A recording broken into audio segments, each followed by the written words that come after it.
Buenos días, soy Alonso Aguayo con Fe y Pensamiento Crítico. Continuando con nuestra lectura del libro de Primer Crónicas en el Antiguo Testamento de la Biblia, el día de hoy nos toca leer el capítulo 14. Un capítulo muy pequeño, y lo que hemos leído hasta acá, el capítulo anterior, era: David trae el arca desde Kiriat Jearim. Usa es muerto por Jehová cuando sostiene el arca. Discutimos bastante respecto aquí a la transgresión, al pecado, al carácter de Dios, a la ira aparente, a las leyes conocidas, a la aparente aplicación de ello. Y hablamos bastante, tomamos algunas notas, verificamos cosas. Un capítulo muy interesante fue el anterior. El día de hoy vamos a hablar de David toma mujeres por esposas, engendra hijos, derrota a los filisteos y su fama se esparce por todas las naciones. Es el proceso inicial del reinado de David, como tal, como rey. Es el primer rey, bueno, el segundo rey de la historia del pueblo de Israel, pero el primero que en más de 500, 600 años, desde que entraron a la tierra prometida de Canaán, con Josué, Moisés y ellos, Moisés no, pero, ¿me entiendes? Es la primera vez que se logra unificar a todo el país Israel en una sola voluntad y aprobación de un solo líder, en este caso David. David conquistó lo que hasta ese momento había sido inconquistable, la ciudad de Sión, que quedaba en un alto, que siempre estuvo protegida por los jebuseos, me parece, y nunca habían podido vencerlos, por transgresiones internas del pueblo de Israel a la voluntad de Dios de cómo había dicho que hagan las cosas. Y bueno, pasaron los cientos de años y fueron víctimas de las consecuencias de sus propias decisiones. Pero David llega y lo logra. Habla de que el corazón de David es particularmente entregado a Jehová, a Dios, y Dios lo prospera.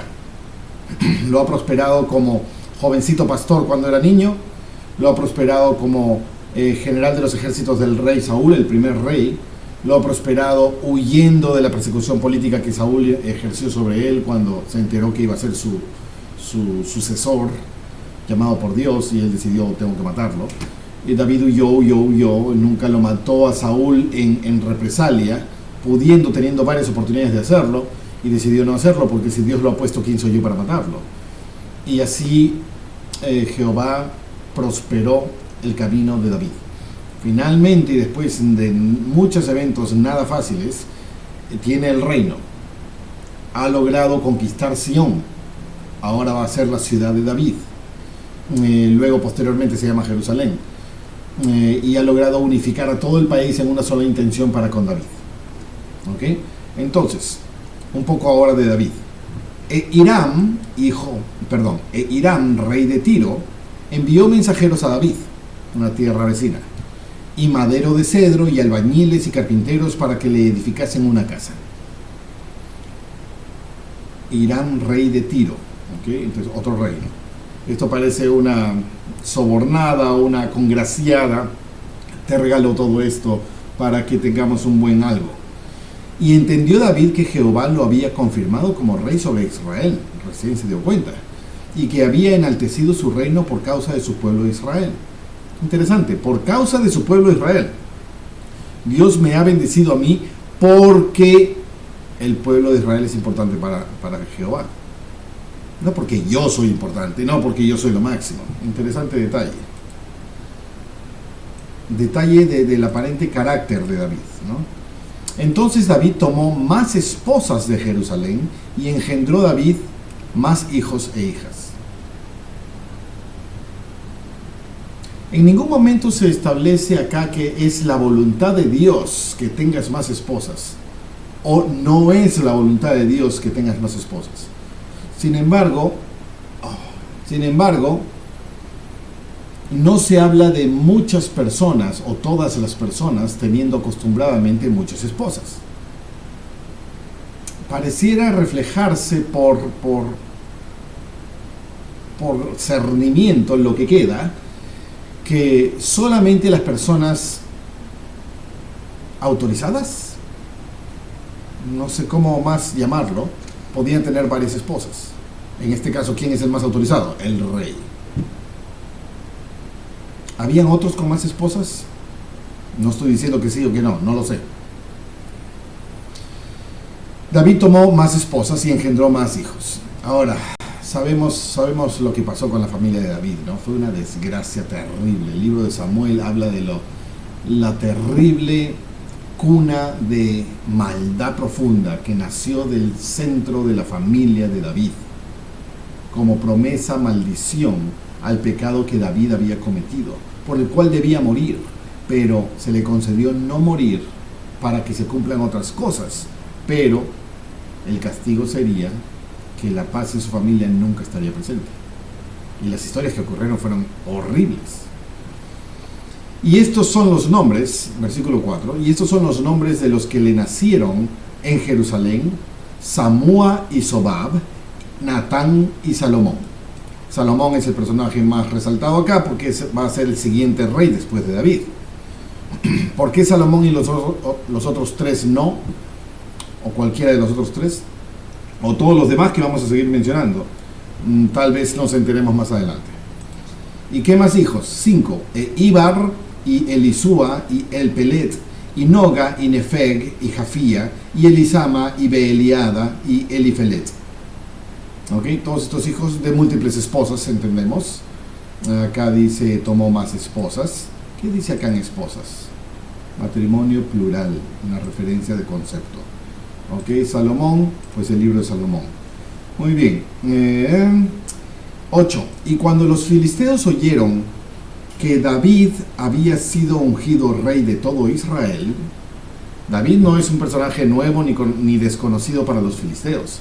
Ya los filisteos han sufrido la derrota bélica por manos de David, general de los ejércitos de Israel, y del rey Saúl. David es muy conocido, un gran enemigo. Y además, me parece que David estuvo viviendo entre los filisteos un tiempo cuando fue exiliado político, perseguido por Saúl el rey, y vivió entre ellos. Y hasta los dirigió en sus comandos y en sus ejércitos y tuvo unos cargos importantes en ayuda al rey de ese lugar. Estoy dudando si era ese lugar. Pero bueno, David era muy conocido y ahora este personaje importante es rey. Los filisteos se acaban de enterar de que es rey. Subieron todos los filisteos en busca de David. Cuando se enteraron, fueron a buscar a David. Y cuando David lo oyó, salió contra ellos. Entonces no salieron a buscarlo para, oye, vamos a saludarte. Parece que es un enfrentamiento militar. Y David lo oyó y salió contra ellos. Y llegaron los filisteos y se extendieron por el valle de Refaim. Hay una guerra ahora. Entonces David consultó a Dios. Qué interesante. Una oración. ¿Por qué consultarías a Dios? Soy el encargado, hay una amenaza, tengo que hacer lo que tengo que hacer, Dios me va a respaldar. No es una lógica mala, no es una lógica errada, pero ¿cuántos de nosotros, haciendo lo que debemos hacer, cumpliendo con nuestro deber, consultamos a Dios? ¿Para qué? La respuesta directa es para hacer su voluntad, pero ya la estoy haciendo. Sí, pero a más detalle. ¿Dios necesita que yo le pregunte? ¿Dios necesita algo de mí? Al final siempre hemos llegado a esta conclusión y muchas veces en nuestras lecturas pasadas, yo soy el que necesita pedir, yo soy el que necesita consultar. El momento, instante, día que yo piense que no necesito consultar, yo me estoy perdiendo, yo estoy alejándome. Él no pierde nada. Dios no me necesita para nada, pero Él me dice consulta. Y cuando consulto, soy yo el bendecido. Yo necesitaba la consulta. Y está bien aceptar que yo no sé, o lo que crea que sé no es suficiente con lo que Dios debe saber. Entonces le consulto, aún en el cumplimiento de mi deber. Solo puede ser mejor. Y va a enternecer mi corazón al grado de que me va a hacer mucho más entonado, afinado a lo que sea que Dios quiera hacer a través de mí. Y no tenga que su espíritu, su mensaje, su inspiración, su revelación, no tenga que luchar con la dureza, terquedad, egoísmo, banalidad de mi propio espíritu. Pero si estoy consultando, me canalizo. Ok. Entonces David consultó a Dios, versículo 10, diciendo, ¿subiré contra los filisteos? Ojo que ya había dicho, y David lo oyó y salió contra ellos. Ya salió. Ya se reunieron los ejércitos enemigos en el valle de Refaim. Y ya estoy yendo. ¿Los ataco? ¿Subiré contra los filisteos? ¿Y los entregarás en mis manos? David preguntando.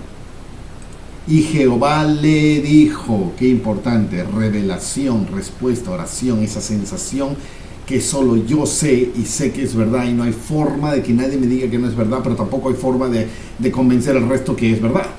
Es mi respuesta. Y Jehová le dijo, sube, porque yo los entregaré en tus manos.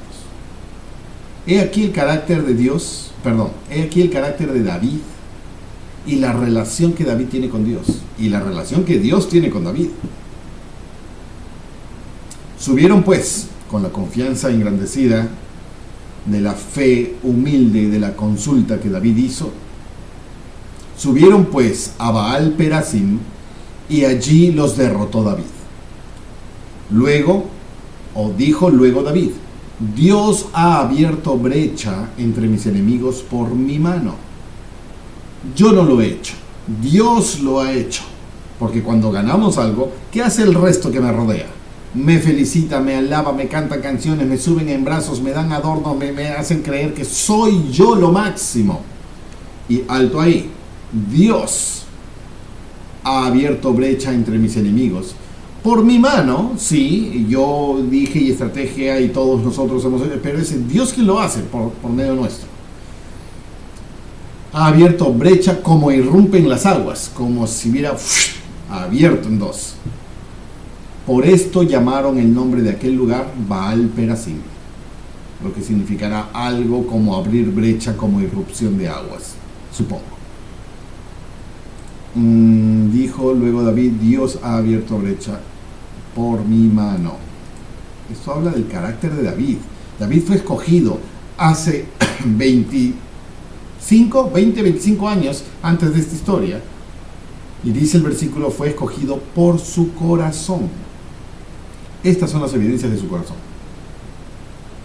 Sabemos que David pecó, David cayó, David cometió algo, un pecado sexual que merecía la muerte. Y el profeta del momento, Natán, lo delató y se lo confrontó y se lo dijo en la cara. Y David se sintió horroroso por tiempísimo. Y se le dijo, no morirás porque hay ciertas cosas que deben ocurrir aún, por las cuales Dios va a actuar por medio de tu mano. Pero el castigo será, y el castigo fue, por medio de su familia. No sé si las crónicas hablarán de eso, pero Samuel ha hablado, hemos leído bastante de eso. Y dejaron allí sus dioses. Y David dijo que los quemasen con fuego, los dioses de los filisteos, supongo, del enemigo. Y volvieron los filisteos a extenderse por el valle. Y David volvió a consultar a Dios. Y Dios le dijo, no subas tras ellos, sino rodéalos. Interesante, estrategia ahora. Para venir a ellos por delante de los árboles de bálsamo. Estoy cumpliendo con mi deber. Pero ¿sabe Dios algo más de lo que yo creo saber? Dios sabe algo más de lo que yo creo saber. Esa posición me pone humilde como para consultar, orar a Dios. Y David volvió a consultar a Dios. ¿Cuánto tiempo ha pasado entre Guerra 1 y esta Guerra 2? No sé, no es importante. Estamos haciendo crónicas nomás, dice acá. Pero Dios revela como estrategia. ¿Cuántas veces nos atrevemos a descartar la respuesta de Dios a nuestras súplicas porque simplemente viene una idea a la cabeza? Y yo mismo soy el propio verdugo de mi propia posibilidad, negando la inspiración de Dios porque es solo una idea de mi propia cabeza. Y si no, ¿qué tal si ejecutas la idea de tu propia cabeza? y en el camino, actuando en los pasos a la ejecución, a esa tarea, vas a ir entendiendo. Vas a ir recibiendo los ajustes y reajustes para hacer lo correcto en el momento correcto. Tu corazón es el que determina la eficacia de la revelación que recibes. Y tu corazón no es un periódico que simplemente le dicen y no hace nada. Es acción. Si no haces sobre lo que recibes, dejas de recibir más, porque no vas a hacer. Hay una relación activa entre la disposición de mi corazón, la humildad de mi corazón y la acción necesaria cuando recibo algo buscado, consulté y actué. Entonces se va afinando y fortaleciendo esa relación que tengo yo y Dios. Le da una estrategia: no subas contra ellos. En el subir, dice acá, es decir, no los ataques de frente, sino rodéalos. No subas tras ellos, sino rodéalos, para venir a ellos por delante de los árboles de bálsamo. Y sucederá que cuando oigas un ruido como de marcha por las copas de los árboles, y sucederá que cuando oigas tú, David, cuando oigas un ruido como de marcha por las copas de los árboles, estarán entre los árboles de estos bálsamos, y vas a escuchar un ruido como de marcha encima de las copas de los árboles de bálsamo. Entonces sal a la batalla, porque Dios saldrá delante de ti para destruir al ejército de los filisteos. Esto me trae memorias de una experiencia que es muy simple y tontona en cuanto a la logística de la historia, pero lo que causó dentro de mí fue absolutamente impresionante. Y me hace recordar esto, a ver si me atrevo a contarlo, pero terminemos este capítulo. Dios saldrá delante de ti para destruir al ejército de los filisteos. Sientas como una marcha de tropas encima de los árboles de los bálsamos. Árboles de bálsamo. Y está diciendo: Dios saldrá delante de ti para destruir al ejército de los filisteos. Serán tropas reales lo que escucharemos. Hizo pues David como Dios le mandó, y derrotaron al ejército de los filisteos desde Gabaón hasta Gezer. Y la fama de David se divulgó por todas aquellas tierras, y puso Jehová el temor de David sobre todas las naciones. Jehová engrandeció a David y por tanto a Israel, a tal manera que los demás países ya sintieron miedo. Eso significa: va a venir un tiempo de paz. Eso es lo que significa. Entre guerra y guerra, bueno, me estoy acordando del pecado de David por decidir quedarse en casa ocioso cuando su ejército estaba luchando una guerra. ¿Por qué no estaba cumpliendo con su deber? Y en eso se presentó la tentación, y en eso cayó, y en eso se convirtió el suplicio agonizante de alma para él por muchísimos años. Muchísimos años. Estamos hablando de hasta lo destronó uno de sus hijos, 45 años después, más o menos. Sí, todavía no llegamos a eso, supongo. Esta época entre guerra y guerra tomó muchas esposas, unificó el país, empezó a lograr fama. Creo que es aquí, en esta época más o menos, donde David va a pecar. No sé si Crónicas hablará del pecado, pero ya hablamos de eso en Samuel. Esta historia de acá, esta línea de acá me hace recordar una historia que es muy simple, ya muy simple hasta el punto en que ¿por qué le das importancia? Pero había una vez en la que yo vivía en un pueblo muy pequeño, muy aislado, alejado, muy agreste, en una zona geográfica extremadamente difícil, a cerca de 3.500, 4.000 metros de altura, en las punas nevadas de los Andes sudamericanos. Allá vivía yo, y estaba viviendo ahí aproximadamente 6 meses. Y la gente de ese pueblo en particular era muy ruda, muy salvaje. La ley del pueblo era la ley de la mayoría, y si un grupo se enojaba con alguien, lo linchaban hasta la muerte, y era la ley del pueblo. Y ahí está, no había culpables, y así era como se medían las cosas. el consumo de alcohol en estas zonas agrestes muy frías, de terribles climas, el consumo de alcohol es terriblemente alto, tremendamente alto. Entonces siempre hay niveles de alcohol altísimo en las personas, siempre hay personas muy ebrias, siempre hay violencia, siempre hay peligro, y ese era el estándar de vida en ese pueblo. Y hice muchos buenos amigos ahí, definitivamente, pero ahí trabajaba yo. Entonces una vez tuve que caminar rompiendo las propias reglas conocidas de allí, reglas no escritas, sino reglas de a cierta hora en la noche no vas a caminar por el pueblo, y mucho menos vas a pasar por este sector, que es un sector donde la vida no vale nada. Pero yo honestamente había hecho lo mejor posible donde estaba trabajando, y se me hizo tarde y tuve que regresar al lugar de mi vivienda antes que cierre, porque si cerraba ya no entraba, y que haya comida. Y digo tarde, era simplemente cuando cae la luz del sol, 6:30, 7 de la noche, y ya nadie anda por las calles. Nadie debería andar por las calles. Nadie de buena intención, por lo menos. Pero ahí estaba yo, cerca de 8:30, 9 de la noche. Un pueblo en el medio de la nada del mundo, donde la luz eléctrica solamente había algunos postes en la plaza central. Las callejuelas alrededor no tenían ni una luz.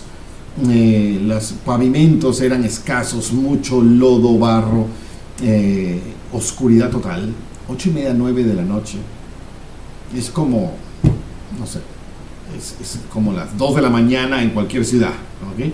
Pero era así. Yo sabía que era muy peligroso y no tenía tiempo de dar la vuelta al pueblo para llegar hasta el punto donde yo tenía que llegar, porque iban a cerrar y ya no podía entrar, y eso iba a ser peor. Así que tenía que cruzar el pueblo directo, y tenía que cruzarlo por la línea más corta, y era justamente por el sector menos aconsejado, el más peligroso de todos. Y yo iba con un colega, veníamos del trabajo y teníamos que cruzar. Yo lo estaba entrenando a mi colega, por lo que yo llevaba el liderazgo de la decisión, vayamos por acá. La cosa es que fuimos por ahí y caminábamos entre el piso de tierra, piedra, lodo, agua, y oscuro. Y estábamos, ahora, mi cara, mi piel, en estos lugares andinos, resaltaba como un aparente extranjero. Y aunque soy extranjero, soy muy local de cultura. Y sé lidiar con los idiomas locales y con las formas locales, sociales, y ya está. Pero por mirarme, muchas veces me juzgaban en esas zonas nativas. Y ya está, no que soy blanco ni gringo, pero para la costumbre de allí era un poco más blanco, tal vez más claro, no sé. Y muchas veces me gritaban ofensivamente: gringo, vete de acá, no te robes a nuestras riquezas, y cosas así, mitos que corrían entre el pueblo, y yo tenía que lidiar con eso. Estuve ahí 6 meses. Cruzamos por ese sector oscuro, peligroso, muy tarde. Y yo iba serio y callado, atento a todo el lado oscuro, por si algo saltaba a la emergencia. En mi corazón sentía el peso de la responsabilidad del entrenado, del novato aprendiz que tenía yo a mi lado. Porque si algo le pasa, ¿por qué fuiste por ahí? No es que mi jefe me llevó. ¿Por qué lo llevó el jefe por ahí? Entonces sentía cierto peso de responsabilidad y empecé a rogar en mi corazón: por favor, Dios, protege nuestro camino. Por favor, Dios, acompáñanos y que no pase nada, y que lleguemos a nuestro destino con bien. Habíamos oído demasiadas historias terribles en ese callejón, en ese barrio, en esa zona, a esas horas. Por favor, Dios, protégenos. Estamos haciendo las cosas bien. Llévanos con cuidado. En ese momento sentí esto que he marcado en el versículo 5. el paso de mis pies con el de mi colega eran medio rápidos, sin correr, eran firmes, y con el paso de los pasos se sincronizaron sus pasos y los míos, y se sentían nuestros pasos en el silencio de la noche oscura. Pum, pum, pum, pum, pum, pum, pum, nuestros pasos, sus pies, mis pies, al mismo ritmo. Y luego hubo algo que sentí los mismos pasos, pero no eran 2 personas, eran como si fuéramos 5 personas. Brum, brum, brum, brum, brum, los pasos. Y yo empecé a dar vueltas así, nos están siguiendo, y no había nadie. Luego los pasos, el sonido de la marcha de los pasos aumentó. Ya no eran 5 aparentemente, podrían ser 20, 50 pasos andando junto a nuestro ritmo. Bra, bra, bra, bra. Era un paso de marcha, un paso imponente, un paso al que cualquiera que escuchara esto se abría camino, porque ¿quiénes están viniendo ahí? Mucha fuerza en ese paso. Parecíamos cientos de personas, parecía una marcha, literalmente. Y yo lo miro a mi colega, él me mira a mí, no pudiendo decir lo que estaba escuchando y sintiendo, pero sabiendo que yo sabía lo mismo que él sabía, y nos miramos en silencio entre pánico y asombro. ¿Qué está pasando? Con miedo de mirar mucho y perder la conexión de lo que estábamos sintiendo. Sentíamos fuerza, pero una fuerza de esas que en cualquier momento se va. La pregunta era, ¿por qué estamos sintiendo esto? ¿Por qué? Y fue allí donde me fijé en los alrededores por donde estábamos pasando. Y vi crímenes ocurrir delante de mis ojos. Allí caía gente, allí se tomaban acciones, allí estaban pasando gritos y cosas que hubiera querido no ver nunca. Y no nos vieron. Estábamos en el centro de la calle. No habían vehículos, por supuesto, no hay vehículos ahí. En el centro de la calle, en el punto más visible y vulnerable de todos los puntos de vista. Nadie nos vio. La fuerza de la marcha que iba alrededor nuestro nos libró de lo que no hubiéramos podido librarnos pasando por ahí en ese momento, con las cosas que pasaban ahí mientras pasábamos. Realmente fue una marcha como por las copas de los árboles, y realmente fue Dios que salió adelante de mí para destruir al enemigo que me pudiera haber amenazado. Cuánta trascendencia importante hubiera ocurrido, grave y mala, si es que nos pasaba algo en ese momento. Cuántas consecuencias a ello, o oportunidades perdidas para mí, para la vida de mi compañero. Fue una experiencia que no tiene nada de evidencia logística científica para decir, y pasó tal cosa, y vi tal cosa. No, lo siento, no hay nada esplendoroso en esta historia. Pero la transformación y gratitud que generó en mí, te hablo de esto hace ¿cuánto? Hace 30 y tantos años.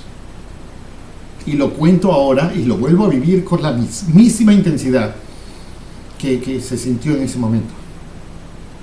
Y puedo entender cómo David se siente en esta historia. No soy ni el pasador del zapato comparable a lo que David podría ser, ¿ok? Pero leo este versículo y me trae a la memoria física, a la memoria emocional, una cantidad exorbitante de humildad y gratitud y asombro por lo que Dios es capaz de hacer cuando simplemente hacemos nuestro trabajo lo mejor posible que podemos. Soy testigo de esto, y esto me ha hecho recordar. No pensaba que recordaría esto hoy, no pensaba que compartiría esto, mucho menos.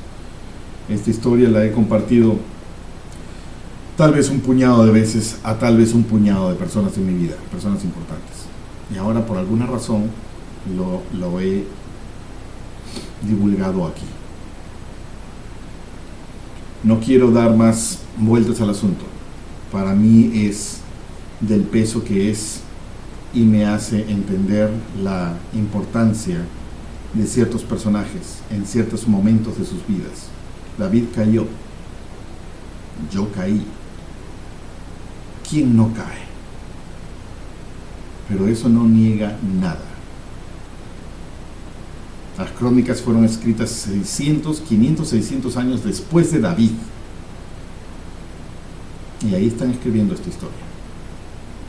Para mí han pasado 32, 31 años de esa historia. Y no pierde ni un ápice de relevancia.